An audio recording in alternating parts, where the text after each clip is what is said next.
Je vais donc donner la parole, et il va commencer largement à l'heure, il est 57, à Pierre, accompagné de Marie-Laure, qui est à côté. Je vous remercie encore tous les deux. Et c'était une belle réussite ce matin, et je suis sûr que ça va être une très belle réussite cet après-midi. Ces 2 heures, Pierre, la parole est à toi, c'est ouvert. Filiation à filiation, tu vas nous intéresser. Merci Thierry. Oui, ben écoutez, on va essayer de s'inscrire dans la qualité de ce que nous avons pu entendre ce matin. Je n'en doute pas vraiment, puisque nous avons eu la chance d'avoir des intervenants de grande qualité. Mais vous les apprécierez d'autant plus. Alors, droit de l'enfant, enjeu des liens de filiation et d'affiliation. Je vous ai dit en un mot ce matin qu'on est là dans une véritable révolution anthropologique qui met en question complètement à la fois le générationnel, à la fois qu'est-ce que c'est qu'un lien de filiation, et qui le met en tension avec la dimension du légal. Mais je voudrais, pour ne pas alourdir et prendre plus de temps, juste dire, je vous ai dit que néanmoins je suis aussi pédopsychiatre et psychanalyste. Et néanmoins, tout ce qu'on dit depuis ce matin me semble essentiel, mais me semble essentiel à réarticuler dans un contexte large, à la fois de la subjectivité et de l'intersubjectivité, et que choisir, dire je veux un enfant, dire je n'en veux pas, c'est peut-être apparemment un choix, mais c'est l'expression d'un parcours subjectif, intersubjectif, d'une histoire, non seulement singulière, mais souvent qui s'inscrit dans une histoire de liens, une histoire de liens parentaux, de liens familiaux, de la manière dont s'est construit la question et les enjeux des représentations de la parentalité. Qu'est-ce qu'être parent? Qu'est-ce qu'être un homme? Qu'est-ce qu'être un homme dans ce lien? Et lorsqu'on parle de je veux ou pas un enfant, nous, en tant que cliniciens, pas simplement psy, mais aussi gynécologue, aussi globalement clinicien, on entend des choses d'ordre différent. On entend en particulier quelque chose de fondamentalement à différencier, qui est la question du désir de grossesse, et qui est autre chose que la question du désir d'enfant. Et que les enjeux psychiques, dynamiques, sont tellement essentiels que si on ne les écoute pas, on ne comprend rien, en particulier de quelque chose qu'on appelle l'ambivalence. C'est-à-dire je veux et je ne veux pas. Je désire, je ne désire pas. Et donc on ne comprend rien autrement des échecs de ce qu'on appelle les résistances à la contraception, mais aussi de ce qu'on appelle les processus de répétition, de ces IVG qui se répètent. Si on n'écoute pas ça, et si on se contente de dire je veux un enfant, je veux pas un enfant, et qu'on n'écoute pas la complexité dans laquelle ça s'inscrit, je crois qu'on n'écoute pas les femmes, on n'écoute pas les hommes, on ne nous écoute pas en tant qu'humains. Je voudrais maintenant vous dire que j'ai un grand plaisir de commencer à donner la parole à René Friedman, qui est quelqu'un de très important pour nous, pour moi en tout cas, qui est gynécologue obstétricien, vous le savez, un spécialiste de la reproduction, qui est connu évidemment internationalement, entre autres, comme celui qui a permis la naissance du premier bébé éprouvette. C'est dire que ces premiers bébés français, à partir d'ovocytes congelés, effectivement, il en connaît quelque chose. Il va nous témoigner, je l'ai invité à nous témoigner de ce qu'il en est. Il a un parcours tellement essentiel qui pourrait prendre beaucoup de temps. D'ailleurs, il nous donne la possibilité de le connaître un peu mieux et de connaître ce parcours grâce à un livre qui s'appelle « Histoire de la naissance » qui est publié chez Grasset, dont vous pouvez avoir, je ne sais pas si on peut retrouver en podcast, moi j'ai eu le grand plaisir de l'écouter sur France Culture. C'est fascinant, c'est d'une richesse extraordinaire. Donc vous pourrez y avoir accès à la fois en podcast et grâce entre autres à ce livre et à l'ensemble de ses publications. Jean, comment ? Il est en poche aussi. Alors, il me dit qu'il est en poche. Voilà, donc pas cher, accessible. Voilà. Donc, je te remercie René, de témoigner de toutes ces questions telles qu'elles se posent aussi avec une certaine actualité.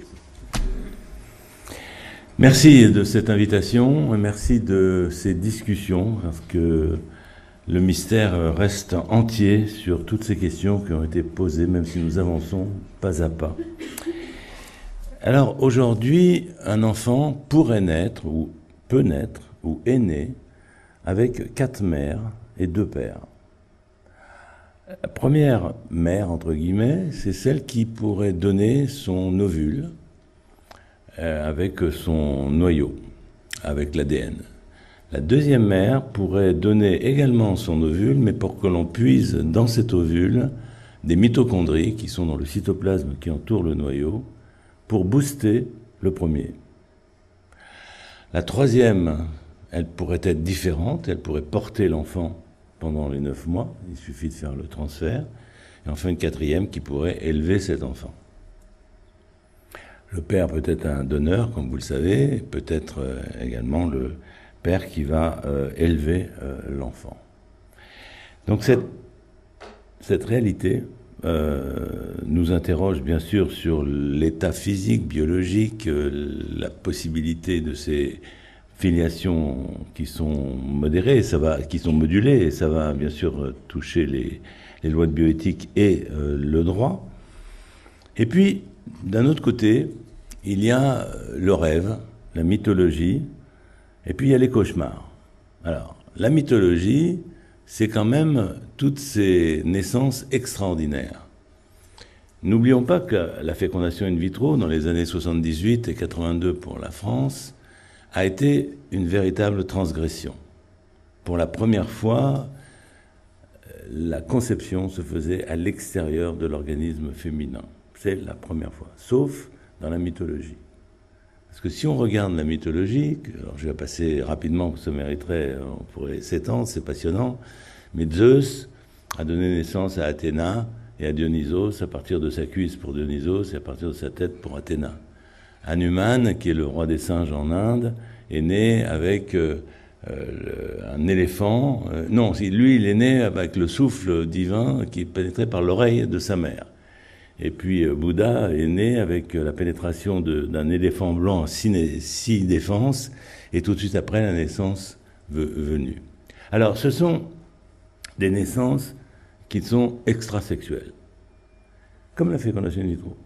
Et bien sûr, la première des fécondations in vitro, entre guillemets, extrasexuelles, extraordinaires, c'est la naissance de Jésus, qui est faite sans contact sexuel, et cette dissociation entre la sexualité et la reproduction va être l'ouverture depuis 45 ans de multiples interrogations grévées des progrès techniques ou aidées par les progrès techniques.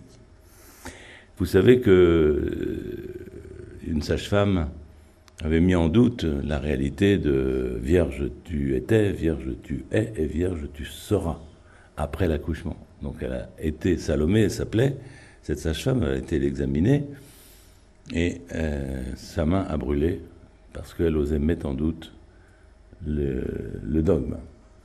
Et nous sommes confrontés constamment avec des dogmes divers et variés et des avancées techniques, technologiques et une modification de la société. N'oublions pas que beaucoup de choses se passent indépendamment de la science et de la médecine, c'est-à-dire que la société évolue.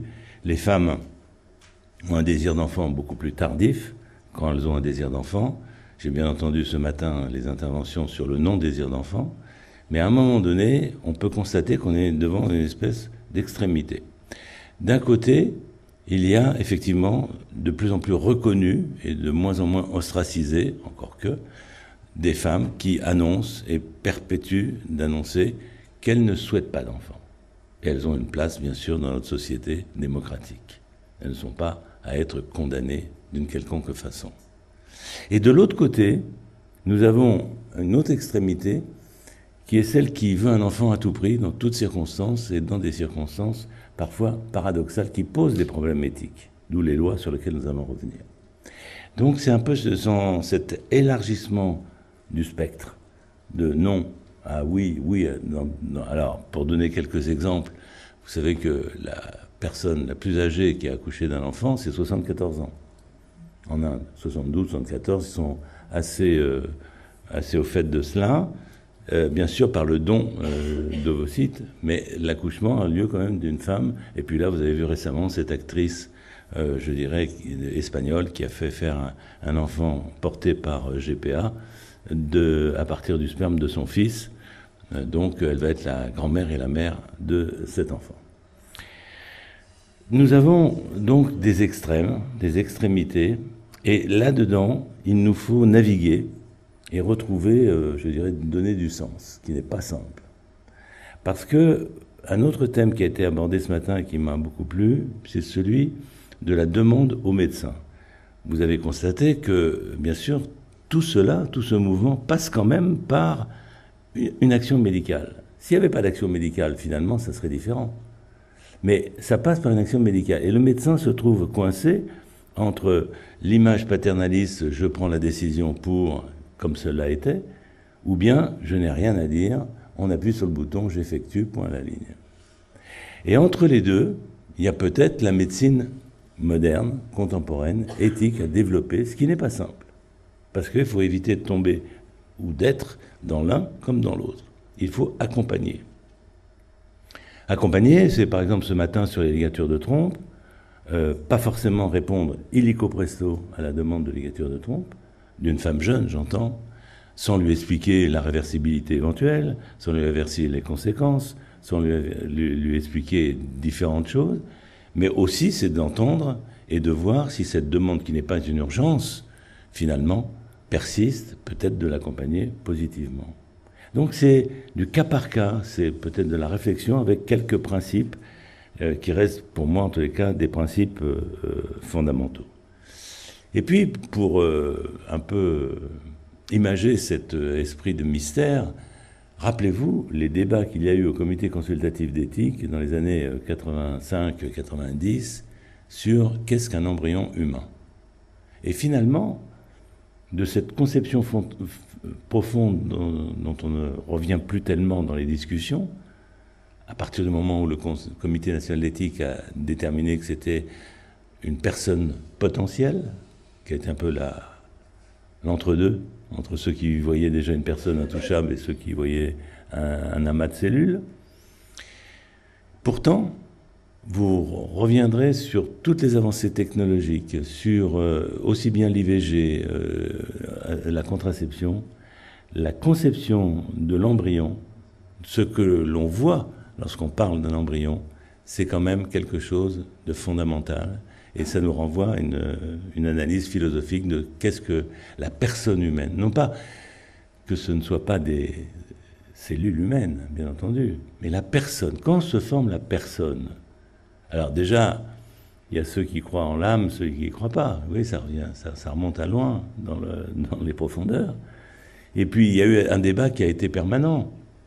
Pour la religion juive, la première, c'était pendant 40 jours, ce n'est que de l'eau. Il n'y a pas de personne avant 40 jours. Pour la religion musulmane, ça a été, on devient de plus en plus une personne. 40 jours, 80, 120. Et 120, c'est le moment de la fin de la fausse couche. Donc après 120 jours, on devient véritablement de plus en plus une personne.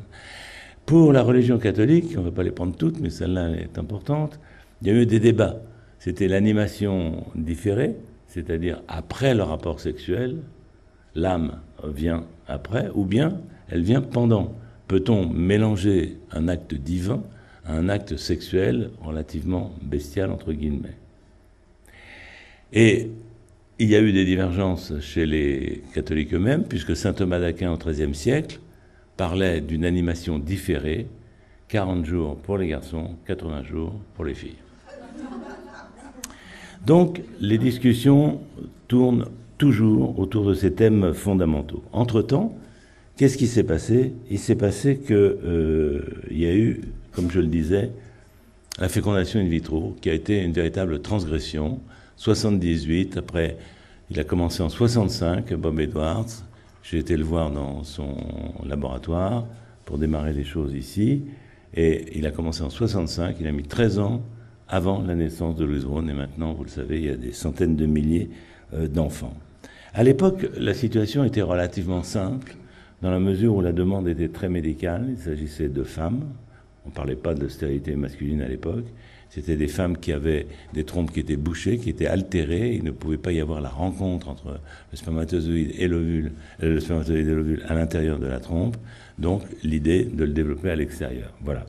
Et il a eu le prix Nobel à retardement, mais enfin, il l'a eu in fine quand même. Les premiers ovocytes humains, les premiers embryons humains, j'ai passé, moi, mon agrég en 79, donc ça nous rajeunit, et je montrais ces photos, et mes maîtres n'en avaient jamais vu. C'était le début. Maintenant, vous avez ça dans toutes les pubs et tout ça, mais on ne savait pas ce que c'était un embryon humain qui n'a pas l'aspect d'une petite poupée. Hein. C'est pas ça du tout, vous voyez, on ne peut pas reconnaître véritablement. Mais on voit quand même, surtout sur celui en haut, on voit les deux noyaux, féminins et masculins, qui sont en train de se faire un kiss et qui vont se mélanger. Et 23 chromosomes de l'un, 23 chromosomes de l'autre vont faire 46 chromosomes. Donc vous êtes tous partie prenante. On arrive à un embryon qui, au bout de 3 jours, voici un blastocyste, toujours en haut à droite. Vous voyez qu'il y a deux masses. Il y a une masse au milieu qui représente le futur embryon. Une masse, enfin, c'est pas une masse, des cellules circulaires qui seront le futur placenta, et au milieu, il y a un liquide. Et ce qui est étonnant, ce qui va ouvrir des questions importantes pour l'avenir, c'est que dans cette masse cellulaire que vous voyez, là, on ne les voit pas à l'œil nu, bien sûr, il y a des cellules souches. Une petite partie de cellules souches. Et ces cellules souches vont constituer tous les tissus qui constituent l'embryon. Des os, au système nerveux, au foie, à la peau, etc. Donc, c'est une source très importante de régénération cellulaire, d'où la possibilité d'ouvrir pour la médecine régénérative à partir de cellules embryonnaires, mais il faut détruire l'embryon pour prendre les cellules. Donc, débat éthique, à nouveau, on revient, qu'est-ce qu'un embryon? Qu'est-ce que l'on peut faire ou ne pas faire? Et puis, la science a aussi évolué. Le prix Nobel a été donné à Yamanaka, qui a trouvé le moyen, à partir d'une cellule adulte, de faire revenir une cellule adulte au stade de blastocyste et donc de recréer ces cellules souches. Donc c'est une autre histoire. Je pense qu'on se reverra pour discuter ça, parce que c'est un peu compliqué. Mais retenez que la FIV, pour moi, et pas que pour moi, est une étape incontestable qui comporte 5 mouvements: stimulation de l'ovulation pour avoir plusieurs ovules, prélèvement qui est un geste maintenant simple, je ne vais pas vous faire toute l'histoire de comment on est passé de la célioscopie à l'échographie, la possibilité de sélectionner les spermes, la culture in vitro jusqu'au stade de 6e jour, et l'introduction sans anesthésie générale par un petit cathéter de l'embryon. C'est assez simple. Le fait est, c'est assez simple, mais c'est très pénible. C'est très pénible pour la femme, j'entends. C'est très pénible parce que c'est aléatoire, ça ne marche qu'à 25 à 30%, et c'est quand même pénible cette attente, même s'il n'y a pas de geste, sur le plan physique, encore que, il peut y avoir aussi des complications, mais c'est quand même très pénible parce que, voilà, ça ne marche pas à tous les coups et il faut recommencer si on est en état de le faire. Alors, tout était possible quand on a commencé. Tout était possible et, comme je l'ai marqué là, la naissance d'Amandine en 82, en 83, c'est les premiers dons d'ovocytes. Alors ça, c'est quand même assez incroyable, hein, parce que vous opérez une femme d'une césarienne, par exemple, vous passez la main, il n'y a pas d'ovaire. Et il y a un bébé dans le ventre. Donc, le fait de pouvoir transférer un ovocyte d'une autre femme qui ne soit pas rejeté, ça a été un pas en avant extrêmement important. Et il y a eu un colloque génétique et procréation et droit en 85 qui a permis de faire le passage jusqu'à la première loi de bioéthique en 94. Donc vous voyez que pendant 10-12 ans, il n'y a pas eu de loi. Il y a eu ce que l'on estimait devoir faire avec notre conscience, notre déontologie, on va dire, mais on n'avait pas de règles très précises à partir de cette première loi qui va fixer et qui va autoriser un certain nombre de choses. Elle va autoriser en particulier, bizarrement, je dis bizarrement, vous allez comprendre pourquoi, la possibilité d'analyser l'embryon, de lui prélever une cellule, de faire un diagnostic préimplantatoire et de savoir s'il est porteur d'une maladie génétique. Et ça, si vous voulez, c'est quand même cette transgression dont je parlais tout à l'heure, c'est parce que le début du début de l'humanité, de l'humain, n'était pas visible. Il l'est, et vous avez vu les images, et même on le filme en permanence. Et les débuts de l'humain n'étaient pas manipulables. Il était intouchable. Et maintenant, on peut le biopsier, prélever une cellule, l'analyser, et faire beaucoup mieux que le marc de café, puisqu'on peut savoir déjà s'il existe, plus dans le futur, être porteur ou non d'une maladie. Donc ça donne incontestablement un peu le vertige. Alors, la première naissance a eu lieu en 2000, de ce débit dont je vous racontais. Et puis il y a eu, et c'est une particularité française, d'avoir une loi de bioéthique. Pas tous les pays ont des lois de bioéthique, loin de là. Et en plus, on a une loi de bioéthique qui avance. Elle avance pourquoi? Elle change, il y en a plusieurs, parce que les techniques changent. Par exemple, en 2011, on va obtenir, après quelques combats, je dois dire, l'autorisation de vitrifier des ovocytes. Alors pourquoi est-ce qu'on voulait vitrifier des ovocytes? On voulait vitrifier des ovocytes parce que les conserver au froid leur permet ultérieurement de reprendre vie. Et il y avait, et il y a toujours, des femmes qui ont besoin d'être traitées pour un cancer. Et le problème, c'est qu'on va traiter le cancer, elles vont guérir, mais dans ce traitement, on va détruire leurs ovules. Donc, la conservation ovocytaire, qui se faisait par méthode lente, mais qui ne marchait pas très bien, s'est améliorée par la vitrification. Mais, à l'époque, la loi disait, non, vous n'avez pas le droit de faire ceci, parce que c'est de la recherche sur l'embryon. Or, la recherche sur l'embryon, toujours la même conception, qu'est-ce qu'un embryon, qu'est-ce qu'une personne et tout ça, est interdite. La recherche sur l'embryon est interdite, alors on disait, mais comment voulez-vous faire une innovation? Si vous innovez, c'est que vous faites quelque chose qui n'existait pas, donc vous faites de la recherche. C'est impossible, on ne peut pas innover sans faire de la recherche. Mais si on fait de la recherche et que c'est interdit, on ne peut pas innover. Donc, ça a été très particulier à la fin. Là-dessus, se sont développées, donc, comme je vous le disais, les possibilités d'action des cellules souches, qui sont une autre façon de partir à partir des cellules les plus jeunes, mais peut-être pour traiter non seulement les problèmes de stérilité, mais des problèmes de santé. Des problèmes de stérilité, pourquoi? Vous savez qu'il y a eu chez la brebis le premier clonage. C'est-à-dire, à partir d'une cellule adulte, régénérer une cellule jeune, un embryon, et à nouveau un animal qui est né, qui était donc identique sur le plan chromosomique à sa mère, dont on avait prélevé une cellule de la peau.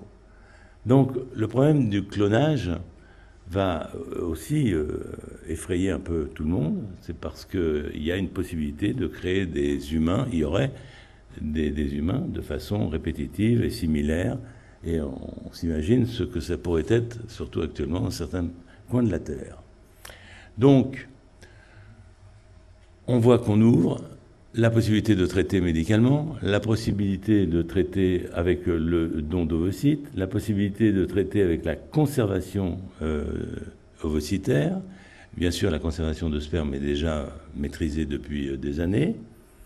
Et donc, possibilité d'autoconservation, discussion sur l'autoconservation. Qu'est-ce que c'est? C'est une femme qui n'a aucun problème médical, qui simplement a 35-36 ans et comprend, parce qu'on lui a expliqué, que la fertilité baisse avec l'âge. L'horloge biologique est catastrophique et incontestablement, il y a une différence homme-femme, ça vraiment, quand on parle de l'égalité, celle-là, elle n'est pas au rendez-vous. les femmes ont une baisse de la fertilité mécanique qui se crée à partir de la quarantaine. Pas les hommes, tant qu'ils peuvent. Donc, on peut conserver les ovocytes pour les utiliser un peu plus tard. Alors, c'est tout un débat. C'est tout un débat de société. Est-ce qu'on pousse les femmes à travailler, à produire, à être très performantes, mais qu'elles gardent leurs ovocytes de côté pour les utiliser un peu plus tard, comme si un peu plus tard elles n'étaient pas performantes d'ailleurs, parce qu'elles le sont autant. Est-ce qu'on essaie au contraire d'intégrer cette notion de parentalité dans la vie professionnelle et de lui trouver une place pour éviter ce report constant vers des techniques qui sont intéressantes certes, mais qui sont quand même lourdes elles aussi? Voilà, c'est un débat de société. Est-ce qu'il faut construire plus de crèches, améliorer la situation dans la vie professionnelle pour favoriser le développement personnel et en même temps la possibilité d'avoir des enfants pour ceux qui en veulent, on est bien d'accord, pour ceux qui en veulent. Alors, on est passé du sociétal, du médical au sociétal. C'est-à-dire que jusqu'à là, on était sur des problèmes soit masculins qu'on va régler avec l'ICSI, soit sur des problèmes de génétique avec ce qu'on appelle le DPI. Donc, à chaque fois, on va mettre en avant des situations, mais qui vont modifier les filiations au point que le don, comme vous le savez, a été voté en 21 et permet, en tous les cas, sa différence avec ce qui se passait avant, c'est qu'on peut avoir les données non identifiantes et l'identité du donneur ou de la donneuse. Donc l'enfant, une fois qu'il aura 18 ans, s'il est au courant, encore faut-il qu'il le soit, ce qui n'est pas une garantie, s'il l'est et qu'il souhaite avoir des informations sur le donneur ou la donneuse qui a été à son origine biologique, il pourra le faire par l'intermédiaire d'un organisme créé à cet effet. Alors, voilà pour ce qui est, je dirais, cette extension. Je vais passer quand même assez vite parce qu'il y a beaucoup de choses à dire. Ce qui reste interdit aujourd'hui en France, la GPA, c'est-à-dire le fait qu'une femme porte un embryon provenant d'un autre couple et laisse l'enfant à la naissance après avoir signé un contrat financier qui l'assure du contrat et aucun lien avec l'enfant qui est né. C'est une pratique qui est condamnée en France. Je trouve que c'est correct d'avoir cette position pour éviter d'utiliser le corps des femmes, la marchandisation des femmes, même si on peut comprendre un homme et une femme, ou deux femmes, ou une femme seule, qui souhaiterait un enfant et qui n'a pas d'autre possibilité que de passer par cette GPA. On peut comprendre ceci, mais il faut regarder les plus vulnérables. Les plus vulnérables, ce sont les femmes qui se prêtent à ce portage, qui sont rémunérées pour cela. Et lorsqu'on examine bien les situations, à part quelques cas qui souhaiteraient être intégrées dans une famille et faire partie de la famille, ce qu'elles ne font pas parce qu'elles rappellent à chaque fois au couple la période de stérilité et éventuellement lui donneraient des droits que le couple ne souhaite pas. Donc la GPA commerciale n'est que commerciale et pose ces problèmes de limite à mes yeux, mais je peux comprendre et entendre qu'on peut avoir des points de vue différents. Le transfert post-mortem, il s'agit de quelques cas, mais intellectuellement c'est intéressant. Ce sont des couples dont le mari décède au dernier moment alors qu'ils ont des spermatozoïdes ou des embryons qui n'ont pas pu être utilisés et qui pourraient donc l'être. La France refuse et aboutit à des situations très contradictoires, puisqu'imaginez un instant, vous avez une femme qui vient de perdre son mari, qui avait un projet d'enfant avec des embryons. Elle ne peut pas reprendre les embryons, elle peut par contre les donner à un autre couple, les détruire, et elle peut, en tant que femme seule, se tourner vers une banque de sperme. Bon, voilà, il y a encore des choses à réfléchir. La recherche d'aneuploïdie, je vais rapidement, la recherche, pour vous dire ensuite 3 sujets d'avenir. La recherche donc d'aneuploïdie, c'est le fait que 50 à 60% des embryons ne sont pas de bonne qualité, ne vont jamais s'implanter. On le sait par cœur, c'est statistique. Donc on fait de la mauvaise médecine, puisqu'on fait des embryons, on ferme les yeux, on croise les doigts, et on espère que ça va s'implanter, mais on sait qu'ils ne vont pas tous s'implanter, et on pourrait éviter cette phase-là aux femmes qui vont y croire, qui vont éventuellement faire une fausse couche, une grossesse extra. Mais là aussi, la recherche sur l'aneuploïdie, c'est-à-dire l'anomalie des chromosomes, est vécue par certains de nos politiques comme une voie ouverte vers l'eugénisme, ce qui n'est pas du tout le cas, puisqu'il s'agit ici non pas de sélectionner des embryons sur telle ou telle caractéristique, mais de sélectionner des embryons qui sont susceptibles de se développer. Voilà. Alors, les problèmes, c'est que ces lois ont changé, mais ne sont pas opérationnelles. On attend trop pour avoir du don, on attend beaucoup trop pour pouvoir faire des autoconservations, car la majorité des centres, depuis 2 ans, n'ont pas l'autorisation de le pratiquer, aussi bien public que privé encadré. Et donc, il est important de poursuivre des recherches, de poursuivre la pression pour pouvoir offrir quelque chose qui soit éthique chez nos patientes, et je reviendrai sur ces mots. La recherche, elle se fait sur pas mal de situations, sur ces causes d'infertilité. Je voudrais dire un mot sur la greffe d'utérus, sur laquelle nous avons participé à Foch avec Jean-Marc Ayoubi sur la première naissance, la première greffe, d'une maman qui a donné son utérus à sa fille qui était née sans utérus dans une maladie qui s'appelle la maladie de Rokitansky et qui fait qu'une petite fille sur 4000 naît avec des ovaires mais sans utérus. Donc la greffe d'utérus qui a été pratiquée dans le monde, il y a à peu près maintenant 50 enfants qui sont nés, est lourd, c'est pas sans risque non plus, mais c'est une solution qui peut être proposée, qui fait partie des recherches. Enfin, les gamètes artificielles sont également en cours de travaux à partir des cellules souches, fabriquer des spermatozoïdes, fabriquer des ovules. Ce n'est pas sans poser un certain nombre de problèmes, puisque vous imaginez qu'on pourrait avoir, je dirais, une usine à fabrication qui pourrait être anonyme, avec des spermes et des ovules dans un endroit merveilleux, avec la création des enfants, puisque arrive le dernier, le nec plus ultra, qui est la possibilité d'utérus artificiel. Alors, l'utérus artificiel, et je terminerai là-dessus, est une possibilité qui n'est pas encore à l'ordre du jour. C'est peut-être pour les enfants, vos enfants, les petits-enfants peut-être. Néanmoins, il faut savoir qu'il y a un certain nombre de travaux qui se font sur l'ectogénèse, on appelle ça l'ectogénèse précoce, c'est-à-dire, effectivement, un enfant, le pédiatre qui dirige cette table ronde sait que les grands prématurés à 22 semaines peuvent être mis en couveuse et en réanimation. Les embryons en fécondation in vitro, la première semaine jusqu'au 6e jour, peuvent être mis en fécondation in vitro. Il ne reste plus que 21 semaines. Donc, les 21 semaines qui font le lien sont proposées par certains avec la création d'organes en 3D qui permettraient de recréer des utérus et en tous les cas de favoriser l'adhésion de l'embryon et de l'utérus. C'est un sujet en soi qui mérite un peu de temps.